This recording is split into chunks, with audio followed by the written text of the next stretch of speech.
Seperti yang teman-teman lihat, kali ini di tangan gua ada salah satu sepatu terbaik dan paling recommended buat kalian yang baru nyoba naik gunung. Ini adalah sepatu dari Outdoor Pro dengan series Link. Seberapa pantaskah dan apa kelebihan dan kekurangan dari sepatu ini?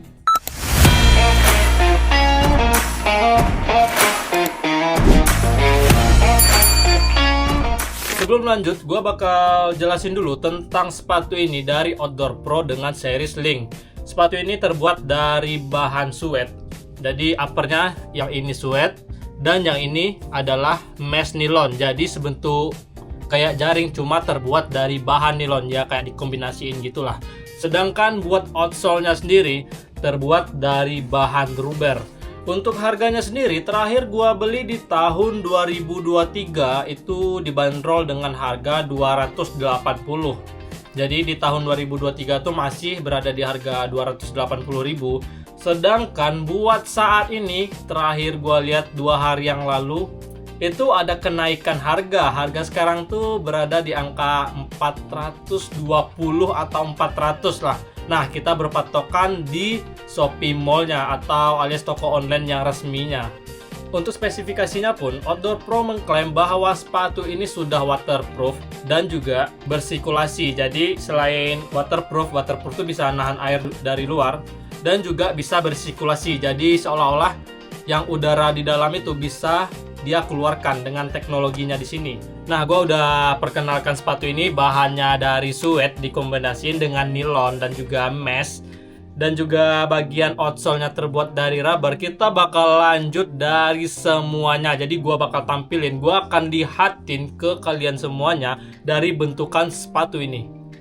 Yang pertama buat tampilan, jadi tampilan seperti ini. Nah, yang suede itu yang ini nih, suede ini nih, ini sama ini itu adalah suede, dan ini juga ini jaring nih, kalau kalian bisa lihat nih jaring.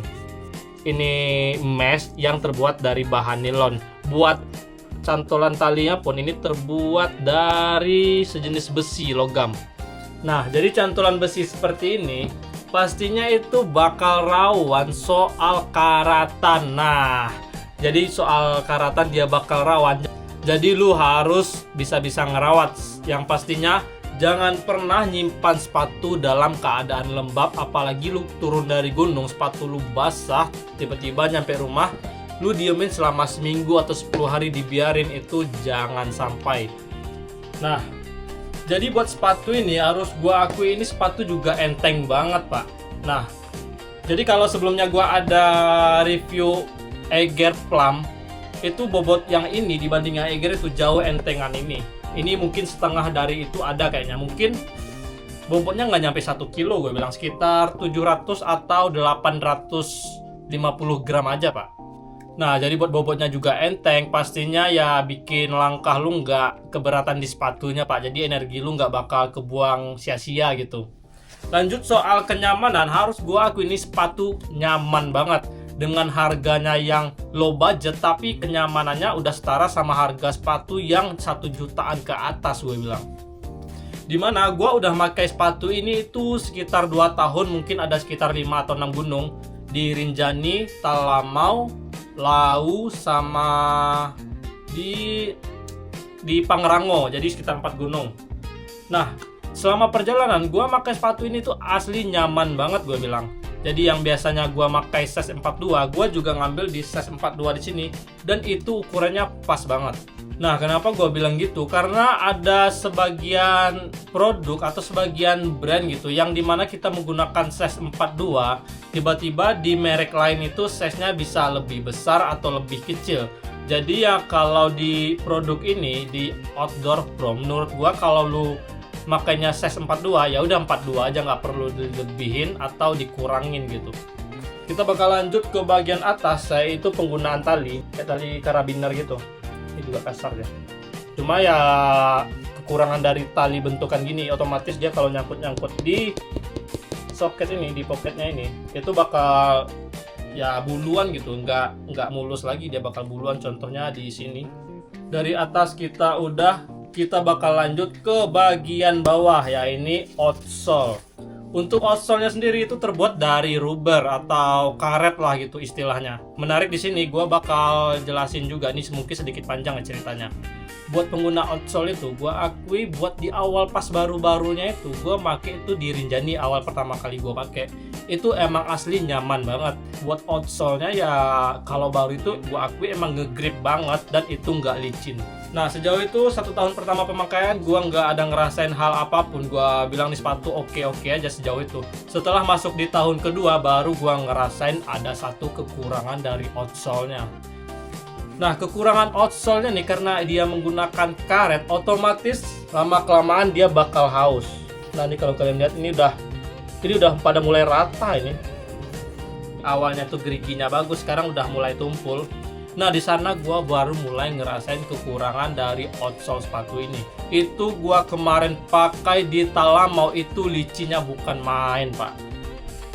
Nah, semuanya udah cukup gua jelasin bagian atas udah, bagian bawah udah. Kita bakal lanjut ke bagian dalam. Ini selama pemakaian, ini juga bagus sih gua bilang ininya.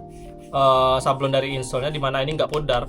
Kalau kita patokan lagi dengan sepatu sebelumnya yang gua review dari Eiger, itu pemakaian 1 kali ini udah hilang, Pak. Dimana tulisan di sana tuh menggunakan teknologi Ortholite gitu ya. Tapi di sini udah hilang, udah nggak ada tuh tulisannya. Sedangkan ini 2 tahun gua pakai 6 gunung itu masih ya oke aja di sejauh ini soal sablon tempel-tempelan semuanya. Lanjut di bagian ini ada tag.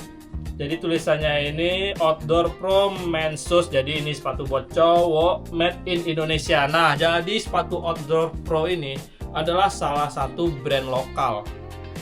Nah, buat sepatunya gue udah jelasin semuanya. Gue bakal lanjut ke satu bagian yang menurut gue penting. Gue nggak tahu buat kalian penting apa enggaknya, tapi gue pribadi ini penting banget. Adalah ke bagian packagingnya atau boxnya. Ini boxnya. Nah, ini juga penggunaan talinya sama kayak tali sepatunya. Jujur secara pribadi gue ngerasain box dari sepatu ini enggak kayak harga sepatu harga 300-an. Jadi gue bilang nih kotaknya terlalu bagus buat harganya gitu. Jadi harga segitu kok bisa kotaknya bagus ini. Dari tampilan kotaknya aja gue akui Outdoor Pro nggak main-main soal kualitasnya. Jadi sampai ke kotak-kotak, sampai packagingnya pun diperhatiin dia, bukan sekedar produknya aja gitu.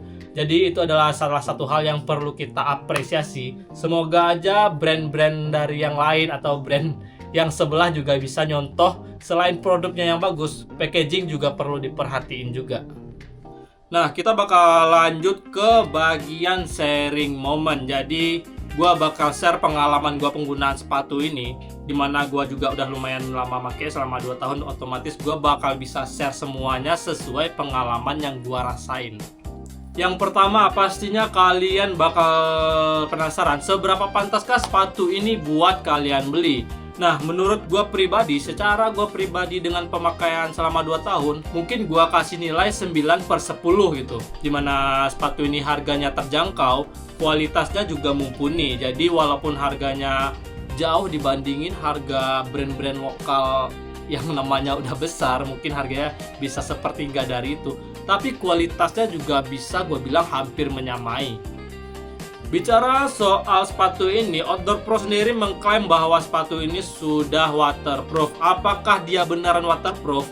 Secara gue pribadi, sepatu ini dibilang waterproof, gue bilang nggak terlalu waterproof gitu. Kecuali ya lu nginjak air sampai segini doang nih, sampai segini. Tapi kalau air udah nyampe di sini, nah atau nggak usah sini lah, sampai di sini aja setengah dari ini, kaos kakinya udah basah gitu. Jadi ada di Talamau tuh dulu ada bakal nyebrang sungai. Nah gue nyebrang sungai itu nggak terlalu gede sungai, mungkin anak sungai yang airnya cuma 1 jengkal gitu.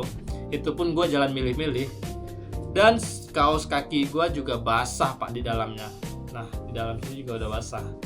Kelebihan selanjutnya pun gue bilang sepatu ini ringan. Yang kedua tuh harganya terjangkau. Nah harganya juga terjangkau Pak. Makanya gue rekomendasiin buat kalian karena harganya terjangkau, kualitasnya juga bagus gitu.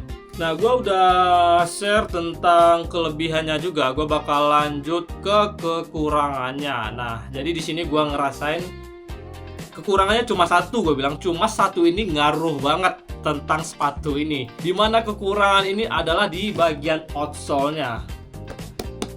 Dan buat kekurangannya pun gue bilang kalau waktu kalian baru make atau perjalanan baru 6 bulan atau baru 2 gunung itu mungkin nggak terlalu berasa. Tapi kalau udah jalan 2 tahun dan kalian bawa sepatu ini buat area-area gunung yang tropis atau gunung-gunung yang lembab, itu baru kerasa banget pak. Sepatu ini licin parah.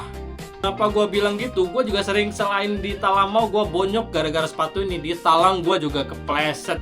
Jadi buat kekurangannya nih ya lu gak bakal langsung ngerasain gitu. Otomatis lu ngerasanya setelah beberapa lama pakai, baru sepatu ini bakal haus nih outsole-nya. Nah baru kerasa ini sepatu licin banget. Makanya gue sekarang kalau gunung-gunung yang menurut gue ya gak gunung-gunung lembab gitu kan, kita tahu tuh mana gunung yang areanya kering atau dengan trek yang pasir buat summitnya, atau yang ada hutan lumutnya, atau ada ngelewatin sungai, gua nggak bakal pakai sepatu ini kayaknya, karena ya licin banget nih masalahnya. Nah mungkin dari pihak Outdoor Pro nya, semoga aja ini video gua sampai kepada kalian. Mungkin besar harapan gua kalau kalian bisa ngeluarin sepatu terbaik kalian ini dengan outsole yang lebih awet gitu. Ini kalau soal bagus, ini outsole juga udah bagus tapi belum awet. Nah mungkin kalian bisa ngeluarin sepatu ini atau versi barunya dengan outsole yang lebih awet, mungkin bisa dipakai jangka panjang. Jadi ya sebuah harapan aja gitu. Nah mungkin cukup dari gua buat review kali ini sepatu Outdoor Pro Series Link. Kalau ada penjelasan yang kurang jelas atau penyampaian dari gua yang kurang sampai, kalian bisa tanyakan di kolom komentar. Insya Allah gue bakal jawab semaksimal mungkin dan sesuai pengetahuan gue pak.